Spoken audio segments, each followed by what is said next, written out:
মেধার ভিত্তিতে ৮০% নিয়োগের প্রস্তাব দেবে আওয়ামী লীগ, রোববার চূড়ান্ত সিদ্ধান্ত বললেন অ্যাটর্নি জেনারেল।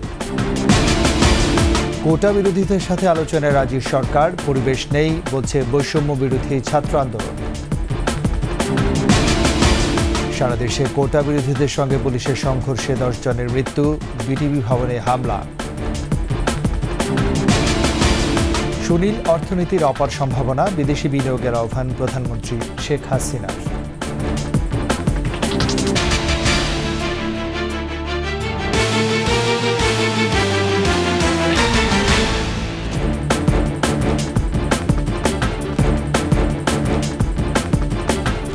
শুনছিলেন ফার্স্ট সিকিউরিটি ইসলামী ব্যাংক পিএলসি সংবাদ শিরোনাম। আমন্ত্রণ রাতের 21 সংবাদের সাথে আছে আমি রাজীব জামান। আর দর্শক, 21 টেলিভিশনের সংবাদ একই সাথে সরাসরি দেখতে পাবেন আমাদের ফেসবুক পেজ www.facebook.com/2124 অনলাইনে। সরকার আন্দোলনকারী শিক্ষার্থীদের দাবির সঙ্গে একমত হয়ে ৮০% মেধা ও 20% কোটা রেখে সর্বোচ্চ আদালতে প্রস্তাব দেবে বলে জানিয়েছেন আওয়ামী লীগের সাধারণ সম্পাদক ওবায়দুল কাদের। রাতে ধানমন্ডিতে জরুরি সংবাদ সম্মেলনে এসব কথা বলেন তিনি। আগামী রোববার অ্যাপিল বিভাগে যে শুনানি রয়েছে, সরকারের পক্ষ থেকে আমরা শিক্ষার্থীদের দাবির সাথে সঙ্গতি রেখে ৮০% মেধা কোটা সংরক্ষণের ব্যাপারে ঐকমত্য পোষণ এবং এ ব্যাপারে আমরাই অ্যাপিল বিভাগে প্রস্তাব রাখব। আন্দোলনের নামে বিএনপি জামাতের এক ভিন্ন নৃশংসতা আর মেনে নেওয়া যায় না, সহ্য করা যায় না। আমরা এ নিয়ে কঠোর অবস্থানে আছি। কোনো অপশক্তিকে কোনো প্রকার ছাড় আমরা দেব না।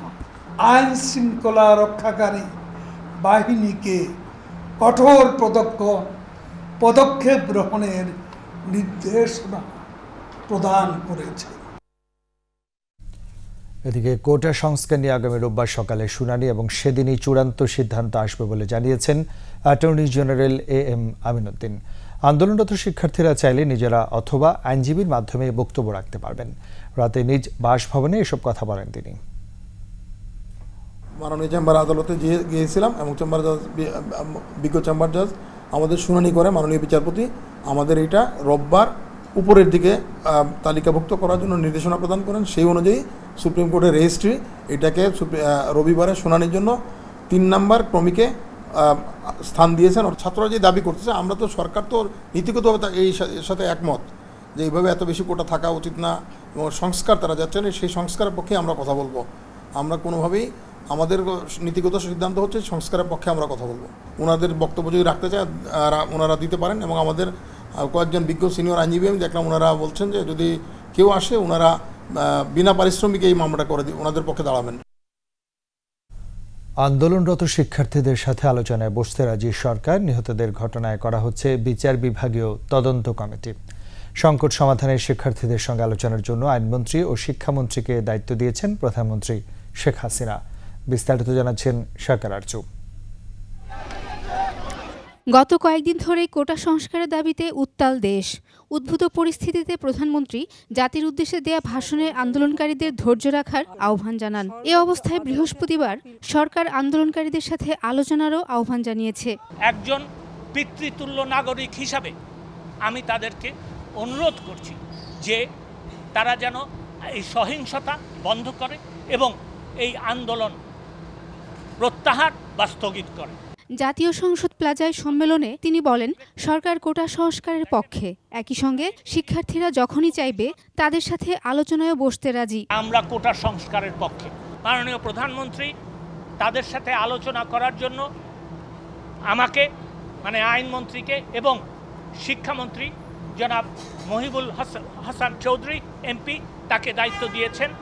আমরা তাদের সাথে বসবো। তারা যখনই বসতে রাজি হবে, এটা যদি আজকে হয় আজকেই আমরা বসতে রাজি আছি। আইনমন্ত্রী জানান, শিক্ষার্থীদের আন্দোলন চলাকালে বিভিন্ন জায়গায় বেশ কয়েকজন নিহতের ঘটনা তদন্তে হাইকোর্টের বিচারপতি দিয়ে বিচার বিভাগীয় তদন্ত কমিটি গঠন করা হবে।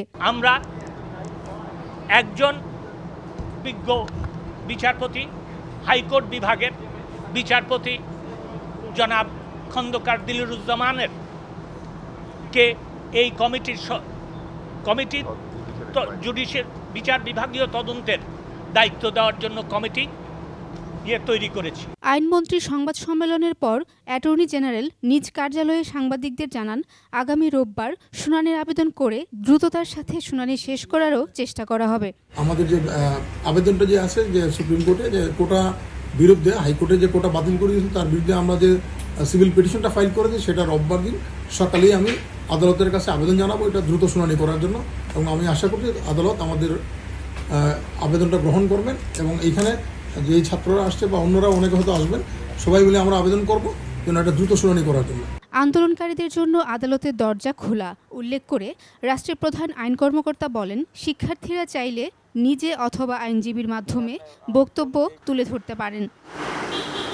শাকেরা আরজু, 21 টেলিভিশন, ঢাকা। সরকারের সঙ্গে আলোচনার পরিবেশ নেই বলে জানিয়েছে বৈষম্য বিরোধী ছাত্র আন্দোলনের সমন্বয়ক নাহিদ ইসলাম। ফেসবুক পোস্টে তিনি দাবি করেন, এই পরিস্থিতি দায় সরকারের, কেবল কোটা সংস্কার করলে ফয়সালা হবে না বলেও মন্তব্য করেন। কর্মসূচি অব্যাহত রাখার কথা জানান বৈষম্য বিরোধী ছাত্র আন্দোলনের সমন্বয়ক নাহিদ ইসলাম।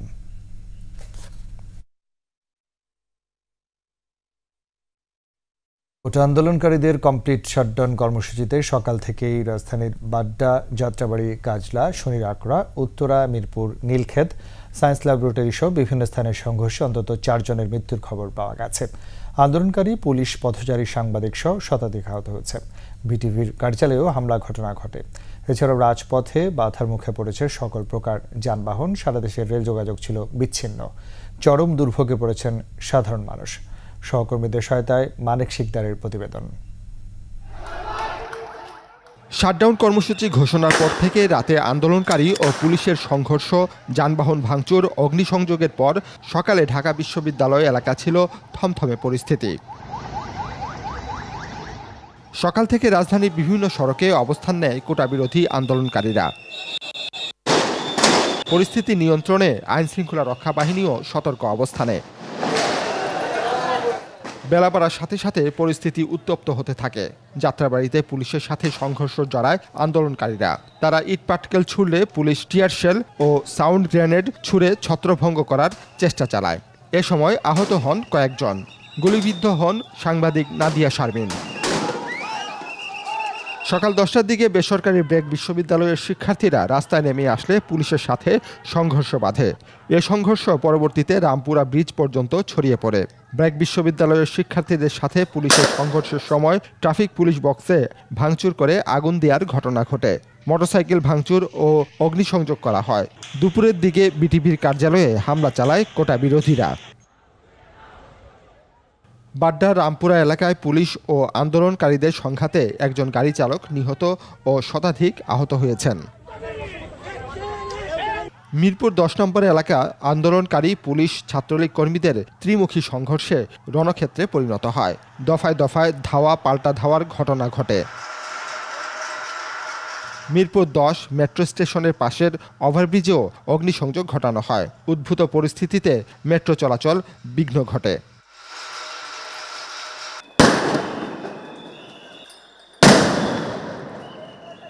দফায় দফায় সংঘর্ষ হয়েছে সায়েন্স ল্যাব, নীলক্ষেত ও আজিমপুর এলাকায়।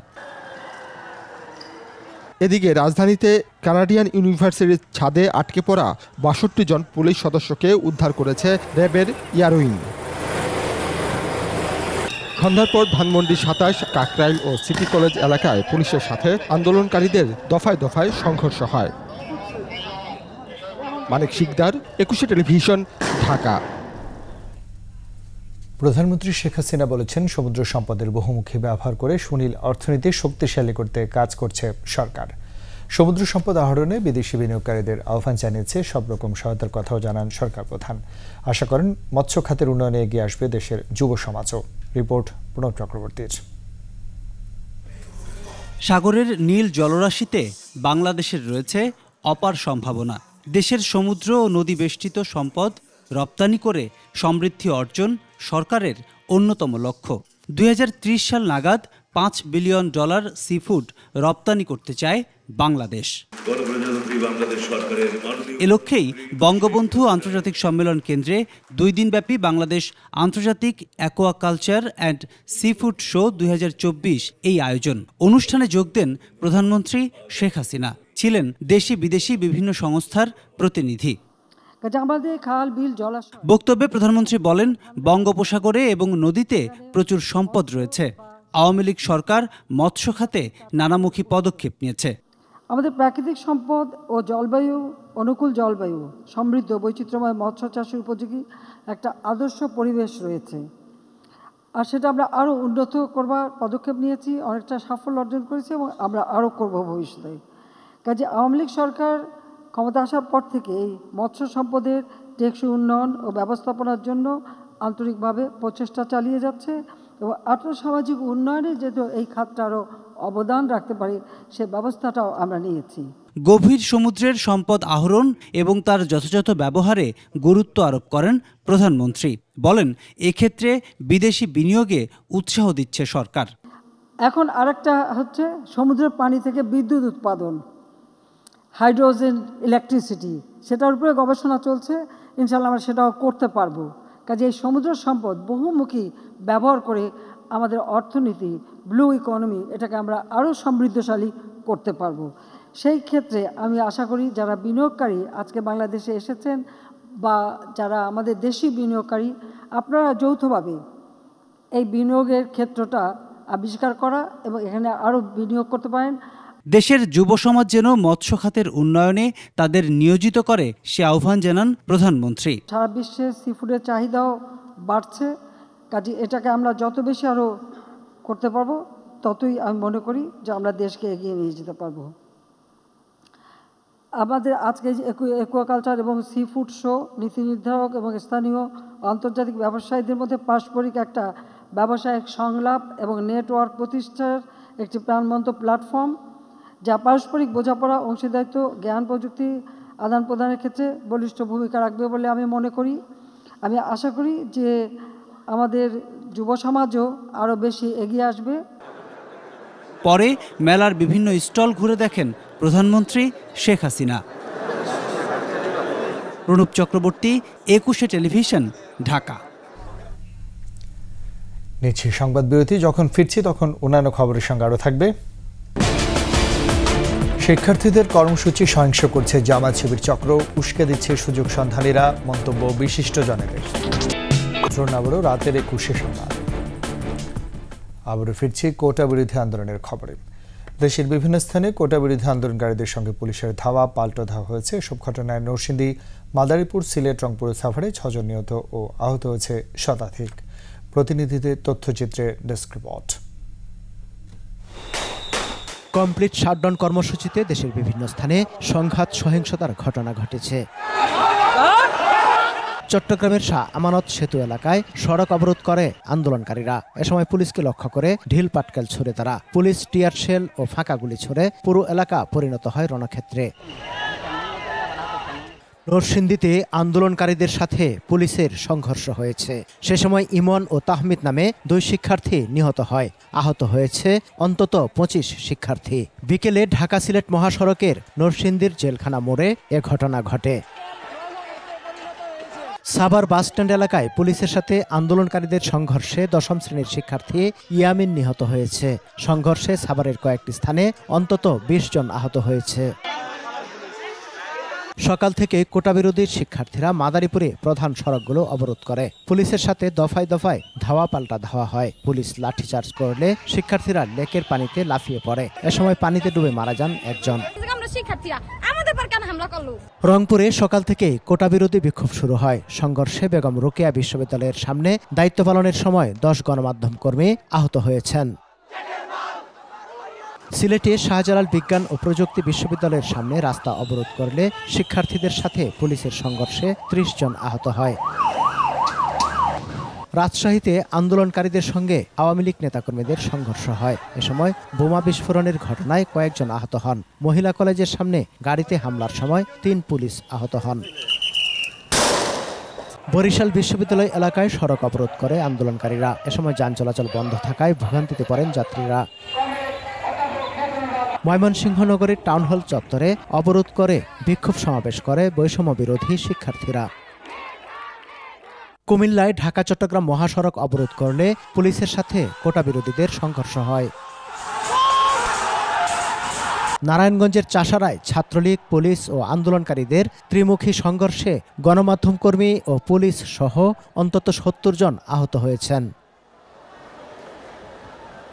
টাঙ্গাইলে আন্দোলনকারীরা মিছিল নিয়ে ঢাকা টাঙ্গাইল বঙ্গবন্ধু মহাসড়ক ধরে পুরাতন বাসস্ট্যান্ড এলাকায় পৌঁছালে পুলিশের সাথে সংঘর্ষ বাধে। তাদের ছত্রভঙ্গ করতে পুলিশ কয়েক রাউন্ড টিয়ার শেল নিক্ষেপ করে। আহত হন গণমাধ্যম কর্মী সহ 20 জন।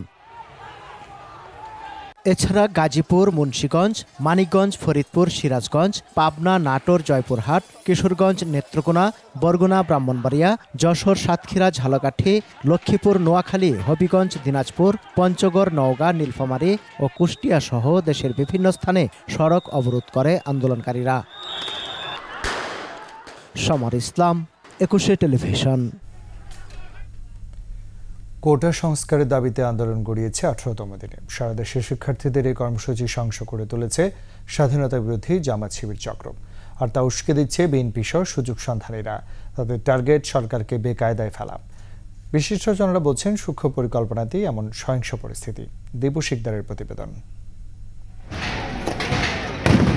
যাত্রাবাড়ি সহ আশপাশের এলাকায় আইন শৃঙ্খলা রক্ষাকারী বাহিনীর সঙ্গে রাতভর চলে সংঘর্ষ।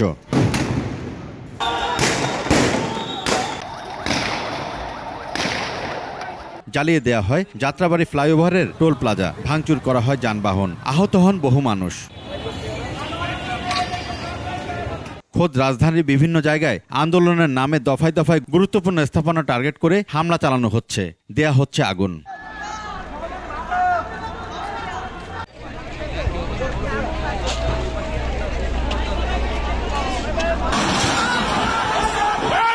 হামলা থেকে বাদ যাচ্ছেন না দায়িত্ব পালন করা গণমাধ্যম কর্মী আর আইন শৃঙ্খলা রক্ষাকারী বাহিনীর সদস্যরা। আন্দোলনকারী শিক্ষার্থীদের ভেতরে ঢুকে পড়েছে প্রশিক্ষিত জামাত শিবির, ছাত্রদল এবং যুবদলের নেতাকর্মীরা। সামাজিক যোগাযোগ মাধ্যমে একের পর এক ফাঁস হচ্ছে শিবির নেতাদের ছবি। গোয়েন্দারা শনাক্ত করছে ছদ্মবেশী সহিংসতাকারীদের।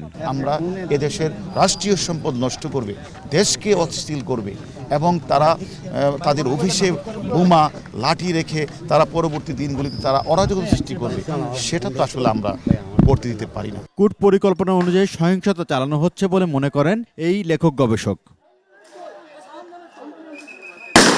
কোটা যারা আন্দোলন করছেন তাদের বিরুদ্ধে কোনো কথা নেই। তারা কোমলমতি শিক্ষার্থী, তারা যৌক্তিক দাবি হয়তো করেছেন, সেটি বিবেচনা করা যেতেই পারে। আদালত তো আছেই, আদালত তো বিবেচনা করছেনই। একদল যুদ্ধাপরাধীর দল, স্বাধীনতা বিরোধীদের রাজনৈতিক দল, তারা এটার ভেতরে উস্কানি দিচ্ছেন, অর্থ দিচ্ছেন, যোগান দিচ্ছেন এবং এদেরকে খেপিয়ে তুলছেন। সহিংসতা দমনে এত কালক্ষেপণ কেন তা খতিয়ে দেখারও অনুরোধ বিশিষ্টজনদের। দীপু শিকদার, 21 টেলিভিশন, ঢাকা। শেষ করছি রাতের 21 সংবাদ। আবার আগে ফার্স্ট সিকিউরিটি ইসলামী ব্যাংক পেয়েছি। সংবাদ শিরোনামগুলো জানাচ্ছি আরও একবার। মেধার ভিত্তিতে 80% নিয়োগের প্রস্তাব দেবে আওয়ামী লীগ, রোববার চূড়ান্ত সিদ্ধান্ত, বললেন অ্যাটর্নি জেনারেল। কোটা বিরোধীদের সাথে আলোচনায় রাজি সরকার, পরিবেশ নেই বলছে বৈষম্য বিরোধী ছাত্র আন্দোলন। সারা দেশে কোটা বিরোধীদের সঙ্গে পুলিশের সংঘর্ষে 10 জনের মৃত্যু, ভিটিভি ভবনে হামলা। সুনীল অর্থনীতির অপার সম্ভাবনা, বিদেশি বিনিয়োগের আহ্বান প্রধানমন্ত্রী শেখ হাসিনার।